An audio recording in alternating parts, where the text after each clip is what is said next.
it's Samantha. Welcome or welcome back to my channel. If you're new here, hi. My name is Samantha and this is my channel where I talk all about books. The lighting is very weird. I feel like it is making me look like weird. I procrastinated filming all day and here we are. We're dealing with afternoon sunlight. Anyway, it's fun. Anyway, today I'm coming to you with my March wrap up. So I'm just gonna chat about all of the books that I read in March.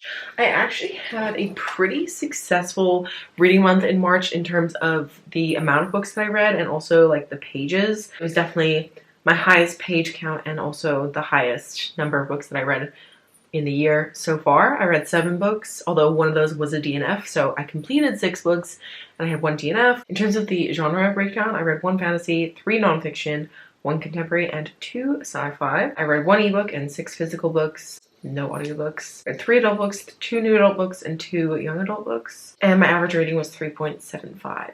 Overall, a pretty good reading month. That's also my highest rated reading month so far. So yeah. That's good. I also found a new favorite book in March, so that's very exciting. Definitely one of my favorite books of the year and maybe of all time, but we'll see how it sticks with me. But anyway, let's just talk about all the books. I'm going to start with the worst book and finish with the best book, as I have been doing for the last 2 months. So the first book I'm going to talk about is the book that I DNF'd, which stands for Did Not Finish, if you didn't know. So I tried to read An Absolutely Remarkable Thing by Hank Green in March, and I did not like it at all. Which, if you don't know what this book is about, it is basically about our main character, April May, which already from that first introduction to our main character, I was like, oof, I don't know if I'm gonna like this, and I didn't. But anyway, our main character, April May, is basically, she's working for like a tech startup company. She's walking home from work at like 3 in the morning, and she finds this random robot statue. Anyway, and she did like art at university, so she's like really into it. So she's like, oh my god, this is so cool. And she calls up her friend in the middle of the night, and he comes, and he has a YouTube channel, so they end up filming a YouTube video of this robot discovery, but they happen to be the first ones to find it, and like all of these robots appeared in like all of the major cities in the world at the same time, and so because they were the first ones to discover it, they become famous basically. And so it follows that as well as like the mystery of like, where did these robots come from? Why are they there? I made it like a decent chunk of the way through this. I think I was a third of the way through, but I was also ill at the time. So I was like trying to force myself to read it, and I was in just such a bad mood because of being ill that I was like, absolutely not, I'm done with this. I was feeling pessimistic anyway, so I read some reviews. And most people who were feeling a similar way to the way I was feeling, who had finished the book, then gave it like a really low rating. So I was like, I just don't think that this book is going to be for me. So I stopped reading it. I DNF'd at page 125 of 343 pages. So yeah, about a third of the way through. Anyway, but yeah, I just found like I didn't like any of the characters, especially April May. I found her to be so unlikable that it was like kind of unbelievable for me that she would become this like famous internet star because she had such a bad personality. I'm like, why?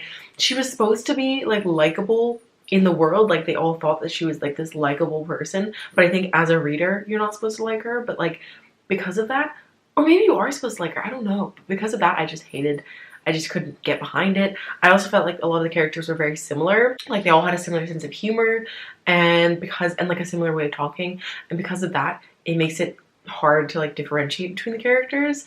And so yeah, I did not like that. And then also the writing style, I just didn't particularly like the writing style. Like I said, the sense of humor wasn't working for me, which is weird because I've been watching John and Hank for years. I haven't really been keeping up with them in the last couple of years just because of like so many things going on in my life, in the world. I don't have time to keep up with everything, but when I was younger, I loved their videos and I enjoyed their sense of humor as well. So it's weird that this just didn't translate well for me in a written form.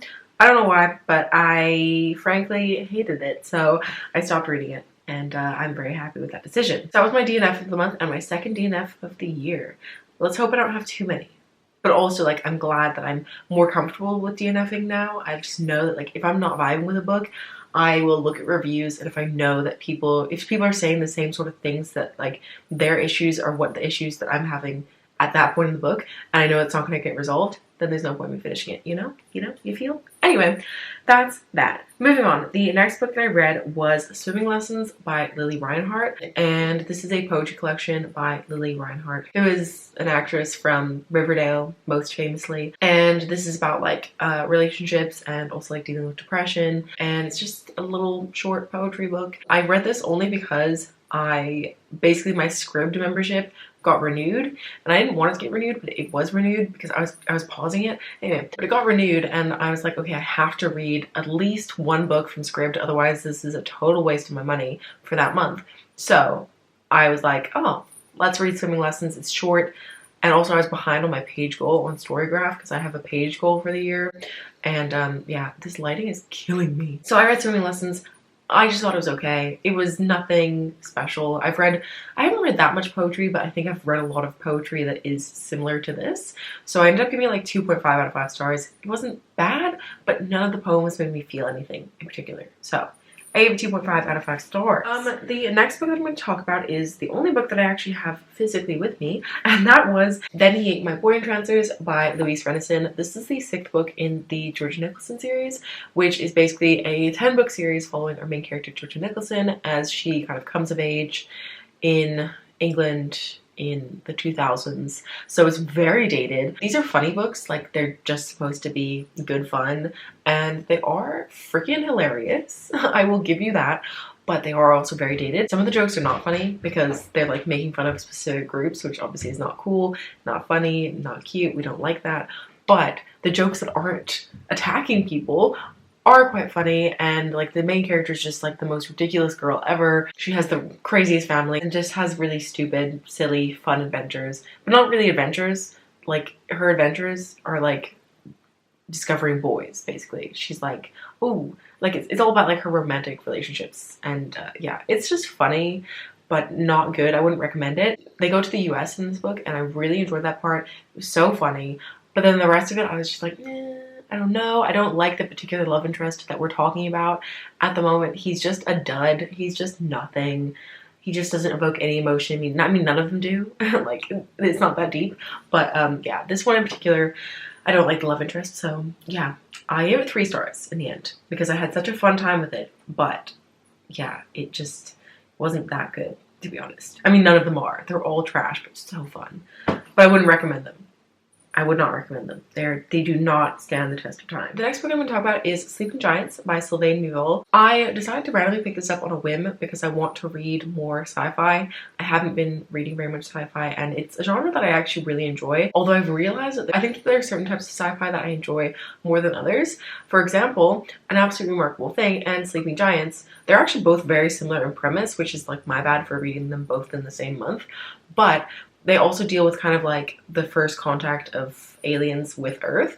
And I don't think that that's the type of sci-fi that I enjoy. But I did like Sleeping Giants. I did. Basically in this book, like 20 years ago, one of the main characters happens to discover this giant metal hand, which has just randomly appeared out of nowhere because she's a kid and she falls into it, and then she just decides to go into science. And so 20 years later or whatever, she's now doing research into like, where has this hand come from, why is it there, what are any like special properties about it, that sort of thing. And like there are other characters who are brought in, and we sort of like read all about that. The lighting is killing me, but it's told in interview format, which makes this book a really quick read. But that is one of the reasons why I didn't love it, because I just felt like I was like a step removed from the characters. Like I couldn't fully connect with them. And because I read it so quickly, like for most of the time I was like, oh my god, I'm really enjoying this book. This is so fun. I'm really like having a good time. But then like towards the end of the book, I was like, am I enjoying it? Or am I just reading it quickly because it's such an easy format to get through? So yeah, I realized that actually it was just because of the easy writing style, not because I actually enjoyed the content of the book particularly. Like it just hasn't been particularly memorable for me. And I even got the second book out of the library because I was like, oh, I really want to continue on, but then I just like did not pick it up at all. And I saw it sitting there and I was like, I don't want to read this. I can't be bothered to continue. And I think there's just a lot of confusion in it as well. And like there's supposed to be, because it's like supposed to be mysterious, but it was just like too much for me. I don't know. I'm not writing off the series entirely. I might pick up the next book again from the library, but I don't know. I just wasn't feeling with it. I didn't vibe with it particularly. I gave it a 3.5 out of 5 stars, which is not a bad rating, but like it wasn't, I just was expecting to love it and I didn't. So yeah. Anyway, moving on, the next book that I read was City of Glass by Cassandra Clare. This is for the Shadowhunters read-along, which is being hosted by Casey, Lisa, and Darian, and I'll link all of their channels down below so you can find out more information. But basically, we're reading all of the Shadowhunters Chronicles books in however long it's going to take, which is probably going to be like 2 years because there are that many. But yeah, we just read the first 3 books of the Mortal Instruments, and then this month in April, we're reading the first book of the Infernal Devices, and then like we're alternating between Infernal Devices and Mortal Instruments. Anyway, but yeah, so I had to read City of Glass for that, and I remembered this one being one of my favorite ones. Like, I think my ranking was like City of Heavenly Fire first, and then City of Glass second. But this time around, I don't know what it was, but I was just pretty bored during this book. I gave it 4 stars in the end because I did still really enjoy my time for the most part, but I think probably because I know like a lot of the big reveals in this one, which are supposed to be like super tense, it like took away the tension for me. So I was just kind of like, oh, I already know what's gonna happen, which didn't affect my enjoyment of the first 2 books, but I think it was definitely a factor in this one, and I just didn't end up loving it as much as I loved it the first time. If you don't know what the Mortal Instruments is about, basically it's set in this world where there are these people called Shadowhunters who have to fight demons, and our main character Clary finds out that she is a Shadowhunter even though she had no idea this world even existed. And in the world there are also vampires, werewolves, fairies, warlocks, and I think that's everything. So yeah, she is basically introduced to this world and it kicks off from there. The characters are really lovable, the books are super easy to read, and all in all, it's a pretty fun time. If you haven't read any of them before, I would recommend it, but it is from 2007, so it's a little bit dated, but I think it's not that bad. I don't know. But yeah, I really love these books. This is a reread for me, so yeah, I'm having a good time. The last 2 books I'm going to talk about are 2 nonfiction books. One of them was my nonfiction book for February, which I just hadn't finished yet.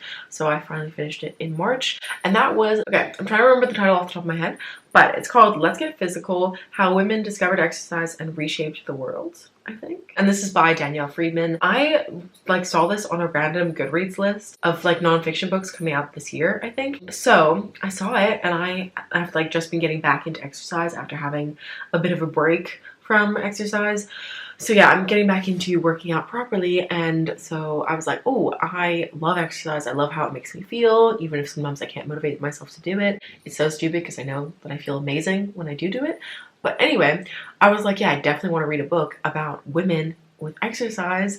So I decided to pick this one up, and my library had it. Luckily for me, it basically tells you everything about it in the title. It's just a book about like the history of women's exercise, how it has evolved over the years, how women got started with exercising, because basically in the past women were very much discouraged from doing exercise because, you know, like muscles are manly, and like also there was a myth that if you did too much vigorous exercise your uterus would fall out, which is ridiculous. So yeah, women were discouraged from doing exercise for a very long time, and so this talks about a lot of the figures in history who helped to get it to where we are today. It went into like specifics of like different types of exercise. Like there was stuff about running, about like Jane Fonda workouts, about like all of these different types of exercise, which I think was all very interesting. My slight issue with this was that it was very US centric. There was like a little bit that talked about some like British movement, but most of it was US centric, and I think that that's not entirely accurate. Like the way it was written made it seem like, it makes it sound like the US was responsible for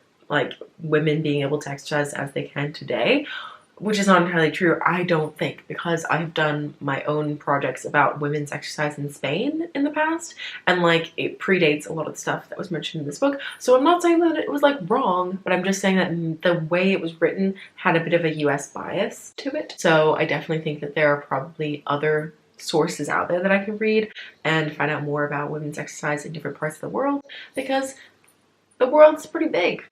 So yeah. Anyway, yeah, it just was US centric, which I did not entirely love. But overall, I did really enjoy my time reading this. Definitely made me feel more motivated to continue on with my exercise journey. And then of course, I got a cold and stopped exercising for a week, but I'm back at it, guys. Don't you worry. I enjoyed it. I would recommend it if you're interested in that topic, but I don't think it's the be all and end all of literature about women's exercise. Cool. All right, and finally, moving on to my favorite book of the month, I read another nonfiction book called How Stella Learned to Talk by Christina Hunger, and this is all about the world's first talking dog. So you've probably seen this on like Instagram, I think is where I first saw about this during the like 2020, the beginning of the pandemic. I feel like I saw stuff about it. And essentially, Christina Hunger is a speech therapist, I think that's the word. And so she basically works with people who can't really verbalize words. So they use these machines to, like, they push the button and then the machine speaks for them.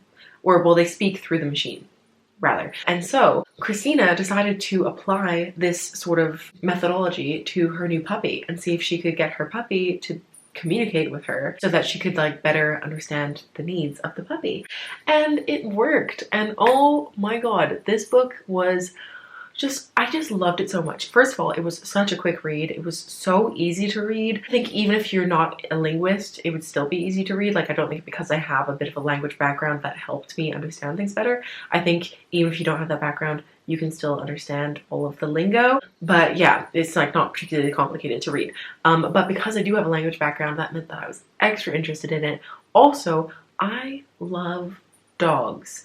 I mean, I know most people do that. That's nothing special. But like, I just freaking love dogs. I really want a dog. I can't have one right now because we have cats. So the cats would be so mad. Luckily, I get to spend some time with my boyfriend's brother's dog. But still, it's not my dog. I think obviously, you know, like when you give your dogs commands and stuff like that and they follow them, you know that they can understand you. But it's so interesting to see the extent to which dogs can actually understand what humans are saying, and to be able to like have both of them communicate with each other is just like the sweetest, most beautiful thing in the world to me. So yeah, I just loved this so much. I don't think I'm doing a good job explaining it, but I just, dogs and language, like what could go wrong? It was so beautiful to read and I loved it so much. But anyway, yes, those are all the books that I read in March. If you have any of the books I talked about, please let me know your thoughts down below. I would love to know. If you have any recommendations for me, please let me know which ones those are. Especially if you have any sci-fi recommendations, because I do want to get more into sci-fi. I just need to find out what I really like in sci-fi. I know that I like The Martian because that's my favorite book of all time, but yeah, I don't want to just reread that book over and over, even though I do. But I also want to find other sci-fi that I enjoy. So if you have any sci-fi recommendations, let me know down below so I can check them out, or just any recommendations in general. As always, I'm open to any suggestions. But that is all that I have for this video, so I hope you liked it. If you did, please give a thumbs up. If you're new here, feel free to subscribe down below, and I'll see you very soon with another video. Bye. Anyway, today I'm going to talk, words. Why are you? Oh, you're recording a video. Obviously. How long are you going to be? A while. How long have you been 17? A while. If you're